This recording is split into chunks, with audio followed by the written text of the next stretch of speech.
Hello guys! Are you tired of those disruptive automatic Windows updates that slow down your PC and force reboots when you least expect them? While Windows 10 and 11 insist on updating, sometimes we just need rock-solid reliability.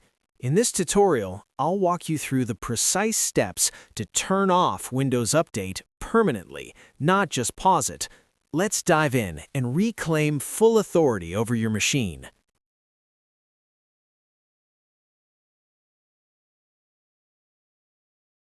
How to disable automatic updates permanently. Please follow along with this tutorial. Just a few simple steps inside this video will help you permanently disable Windows Update on both Windows 10 and 11. Turning off Windows Update permanently will help your computer run more stably.